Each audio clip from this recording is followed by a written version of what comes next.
What's up mga idol? First month pa lang ng January at super exciting na kagad ng adventure scooter category.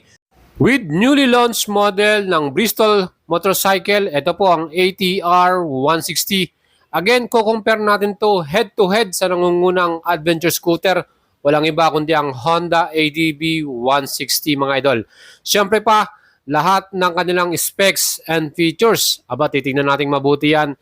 At kayo na mga idols ang bahalang mag-decide anong model ang mas prepare ninyo at mas pipiliin nyo mga idols. Itong ating bagong-bagong QJ Motors ATR 160 hybrid engine at loaded sa mga features na hinahanap mo sa isang adventure scooter. Kumbaga sasakyan mo na lang to mga idols, wala ka nang babaguhin at bibiling accessories.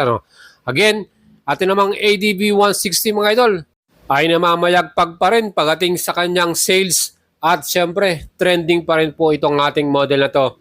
And umikot nga tayo sa mga Honda 3S shop o mga store dito. Again, wala pa rin tayong makitang unit na available. Sold out po last December. Ang dami pong naglabas itong ating ADV 160. Kaya shoutout po sa mga idols natin na nakabili nito with SRP na 166,900 pesos. Again, mayroon pang included na LTO yan. Down payment sa ating installment, 36,800, 36 months, 7,200 pesos at may rebate tayo na 200 pesos. Again, tatlong kulay ito, black, red at white color. Siyempre, ito namang ating pinaka-latest model from QJ Motors, ang ATR 160. Mayroon naman itong introductory price na 159,900 pesos. So, mas mura po ito. Again, ang kanya namang installment, down payment, 31,980. Included pa dyan ng LTO, insurance at chattel. Total down payment, 56,158. At yan po ang official quotation from in-house financing ng Bristol. Again, yung ating namang monthly payment, 36 months, 5,792 pesos para dito sa ating ATR 160. At tignan natin ang specs ng ating Honda ADV 160. 156.9cc ang kanyang total displacement, 4-stroke single cylinder, 4 valves, single overhead camshaft, liquid cooling, program fuel injection, CVT at electric start.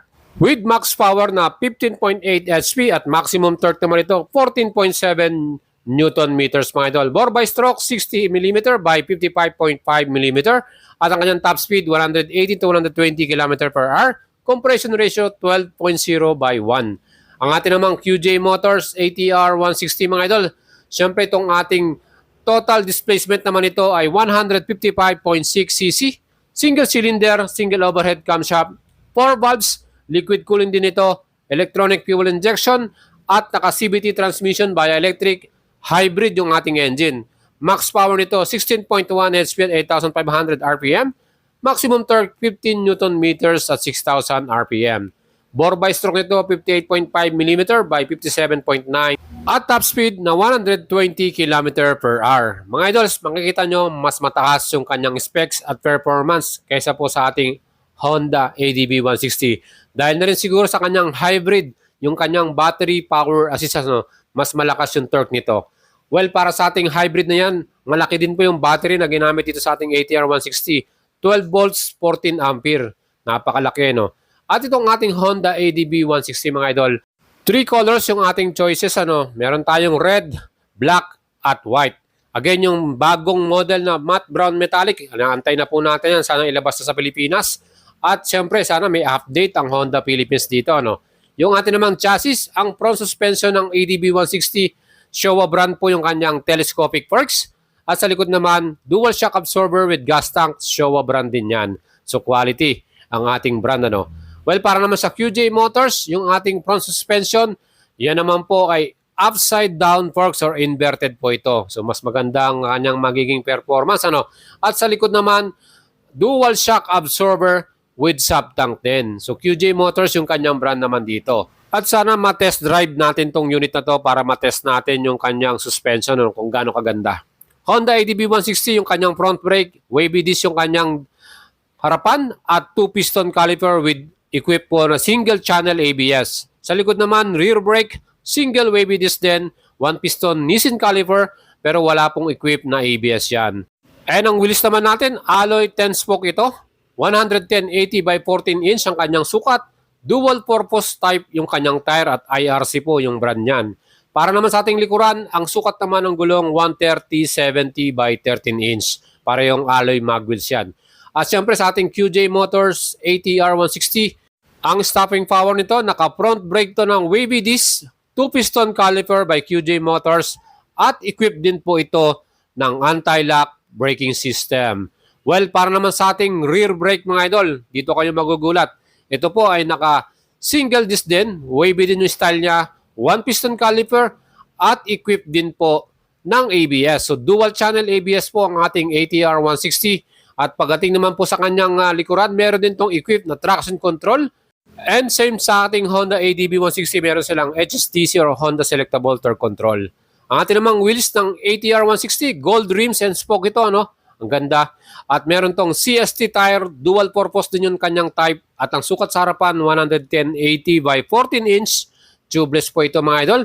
Sa likod naman, 130/70 by 13 inch. Same din yung kanilang brand ng tire, CST. At naka-gold rim din ito at spoke. Mga idols, ang ating namang ADB 160 sa kanyang sukat, ang kanyang wheelbase, 1,324mm. Ganun siya kalaki.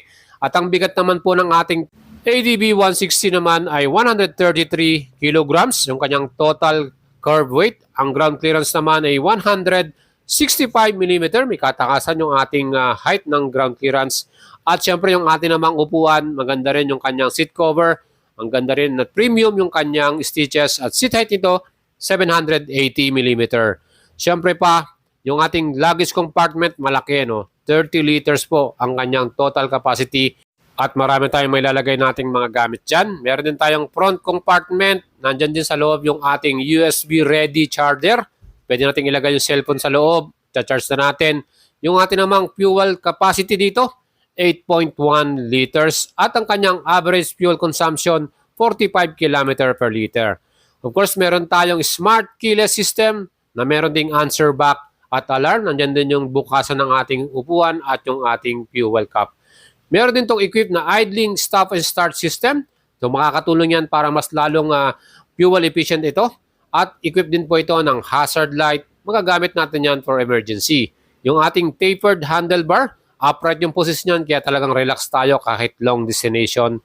And napakasimple din yung mga switches natin sa ating left side. Well, yung ating instrument panel, yan naman po ay fully digital. So lahat ng information, kitang-kita na natin dyan. Adjustable din naman ang ating namang windscreen. Yan po ay manually adjustable. At ang mga ilaw natin, yung daytime running light, headlight, yung taillight natin, at yung mga signal light, lahat po yan ay LED. Plus, equipped din po ito ng emergency stop signal. Pag biglaan tayo nag-brake, mag-hazard dyan. At syempre, sabi ko nga sa inyo, meron itong HSTC, Honda Selectable Torque Control. Again, pag nag-overspin yung ating rear tire, may sensor niyan, madidetect yan at ipiprevent niya na mag-spin pa yan or tumakbo pa. So, mapiprevent na magkaroon tayo ng mas matinding aksidente. Mga idols, ito namang ating bagong model na QJ Motors ATR 160. Ang wheelbase naman, sukat ito ay 1,325mm. Almost the same, ano. At of course, yung ground clearance, 165mm din. Pareho lang din sila ng ADB 160. At syempre, pagdating po sa ating curb weight, mas magaan po ang ating ATR 160. 132 kilograms naman ito. Yung kanyang total curb weight, oil and gas, kasama na dyan. Well, pagdating naman sa ating upuan, mga idols, kita naman nyo, quality rin yung kanyang seat cover na nilagay dito at makikita natin na premium din yung stitches niya. No? Yung kanyang seat height, 770mm, so mas mababa po. And perfect yan para sa mga average Filipino rider kasi tayo nasa 5'4", 5'5". So mas abot natin ang kanyang seat height dito sa ating ATR 160. Well, meron din tayong compartment at dahil nandyan din yung ating malaking battery dahil sa hybrid, again, medyo lumiit yung ating lagayan. Pero yun nga, nagkaroon tayo ng helmet test. Itong ating medium size na half-face helmet, pumasok naman siya. So, kasya naman siya. So, mas malaki o full face, hindi na kasya. Meron din itong equipped na helmet hook. And ibang klase rin yung kanyang keyless, ano. Meron din niyang manual key. Pwede niyong buksan yung inyong mismong upuan. At syempre, pagdating naman po sa ating gas tank capacity ng ating pong ATR 160, ang total po ng capacity nito ay 8 liters. So mas marami ng konti yung ating ADB 8.1 yun. Ano? Plus, same lang sila ng kanilang mileage or fuel consumption. May total po itong ating ATR 160 na 45 km per liter. So nakatulong dyan yung kanyang hybrid para mas maging maganda yung fuel efficiency na. Sa mga idols natin, itong bagong ATR 160, meron tong apat na kulay, silver, black, red, at brown. So sa yung mga idols, ano po yung mas pipili ninyo? Depende na sa inyo. Meron din tayong compartment dito sa right side. Andyan yung ating USB charger, Type A and Type C na. So dalawang klase yung charger niya, no? Well, yung mga levers naman ito, yung brake lever, again, nagugulat kayo dahil adjustable po ito. At meron din siyang equipped na park brake lock, mga idols. Pwede nating i-lock pag tayo po nag-parking sa slant na lugar. Yung mga switches and button natin, meron itong pass switch at yung handlebar, syempre, upright yung position niyan, relax tayo dito. Equipped din po ito ng idling stop and start system at meron din itong hazard light for emergency naman. So yan po ang ating mga features na meron dito sa ating bagong ATR 160. Ang ganda rin ng kanyang 5-inch full color TFT panel at dyan makikita mo na lahat yung kanyang mga information. Meron tong voltmeter, may TPMS o yung kanyang tire pressure monitoring, may Bluetooth connection. Plus, pwede nyo ring baguhin yung kanyang mismong backlight. Pwedeng maging white or black, depende po yan sa preference mo mga idol. Siyempre yung ating windscreen, adjustable din yan manually. Depende na sa inyo kung gusto nyo itaas o ibaba. Siyempre, pagka medyo long rides, mataas mas maganda. At yung ating napaka-forma din at very aggressive na headlight design. Again, ang ganda at sobrang linaw dahil LED projector po ang kanyang gamit. Grabe, nakakabulag pag yung natamaan ka ng kanyang ilaw, ano, yung nakatutok ka. So yun po yung mga idols, ang lakas talaga niya. Yan yung kanyang advantage, ano, projector headlight, yung mga ilaw ng kanyang taillight at signal light, LED rin lahat yan at very visible din at sigurado makakatulong yan sa night ride kung tayo po ay tatakbo ng gabi. No?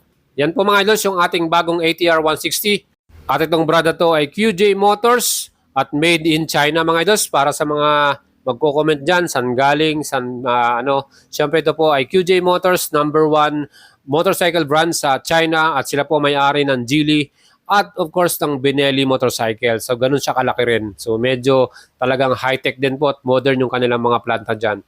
Again, ang introductory price ito, 159,900 pesos. At again, meron na rin silang quotation for installment. Pwede na kayo mag-apply. And para naman sa ating Honda ADB 160, may SRP ng 166,900. And siyempre dahil very limited ang mga units ito, umaabot na po ng 173 to 172 yung kanyang price pag bibili kayo ng cash. Ganun siya katindi. Mga idols, ito po ang ating features para sa inyo. At siyempre, marami pong siguradong magre-react dyan. At ang nakikita natin dyan, siyempre yung mga parts ng ating ATR 160, medyo mahirap pa yan dahil brand new, bagong model, pre-order pa yan. Pero pwede na kayong makabili sa kasa.